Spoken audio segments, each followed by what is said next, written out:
Box office దగ్గర power star Pawan Kalyan నటించిన latest movie OG working days లోకి అడుగు పెట్టగా 5వ రోజు కొంచెం ఎక్కువగా డ్రాప్స్ ను సొంతం చేసుకున్న ఉన్నంతలో పర్వాలేదనిపించే విధంగా ట్రెండ్ ను దక్కించుకున్న సినిమా 6వ రోజు మాత్రం ఉన్నంతలో ఆన్లైన్ టికెట్ సేల్స్ పరంగా గ్రోత్ నైతే చూపెడుతూ ఉంది, కానీ ఆఫ్లైన్ టికెట్ సేల్స్ లో మరీ అనుకున్న రేంజ్ ఇంపాక్ట్ అయితే కనిపించడం లేదు. దాంతో బాక్సాఫీస్ దగ్గర ఓవరాల్ గా 5వ రోజుకు సిమిలర్ గానే ట్రెండ్ ను చూపెడుతూ ఉన్న ఓజీ మూవీ ప్రెజెంట్ బుకింగ్స్ ను బట్టి చూస్తూ ఉంటే తెలుగు రాష్ట్రాలలో 4 కోట్ల రేంజ్ దాకా షేర్ ను మరోసారి అందుకోవడం ఖాయంగా కనిపిస్తూ ఉండగా ఫైనల్ ఆఫ్లైన్ టికెట్ సేల్స్ లెక్కలు కనుక బాగుంటే 4.5 కోట్ల దాకా షేర్ ను తెలుగు రాష్ట్రాలలో నుండి అందుకునే అవకాశం ఉంది. అంచనాలను మించి జోరును సినిమా నైట్ షోలకు చూపెడితే 4.5 నుండి 5 కోట్ల వరకు వెళ్లే అవుట్ రేట్ ఛాన్స్ కూడా కొద్ది వరకు ఉందని చెప్పవచ్చు. ఇక కర్ణాటక, రెస్ట్ ఆఫ్ ఇండియాలలో పర్వాలేదనిపిస్తున్న సినిమా ఓవర్సీస్ లో ఈ రోజు ట్యూస్డే ఆఫర్స్ లాంటివి ఉన్న నేపథ్యంలో అక్కడ కలెక్షన్స్ ఇంప్రూవ్మెంట్ ను దక్కించుకునే అవకాశం ఎంతైనా ఉంటుందని చెప్పవచ్చు. దాంతో వరల్డ్ వైడ్ గా బాక్సాఫీస్ దగ్గర సినిమా 6 కోట్లకు పైగానే షేర్ ను అందుకునే అవకాశం ఎంతైనా ఉంది. ఫైనల్ ఆఫ్లైన్ లెక్కలు కనుక బాగుంటే 6.5 కోట్ల వరకు వెళ్లే అవకాశం కూడా ఎంతైనా ఉంటుందని చెప్పవచ్చు. దాంతో మొత్తం మీద బాక్సాఫీస్ దగ్గర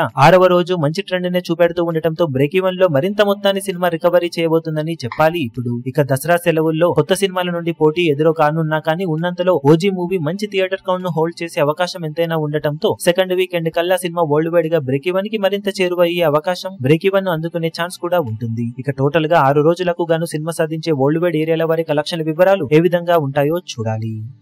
ఈ వీడియో మీకు నచ్చినట్లయితే లైక్ చేయండి, షేర్ చేయండి, ఛానల్ ను సబ్స్క్రైబ్ చేయడం మాత్రం మరవకండి. ఏ చిన్న అప్డేట్ ను మిస్ అవ్వకూడదు అనుకుంటే బెల్ ఐకాన్ ను ప్రెస్ చేయండి.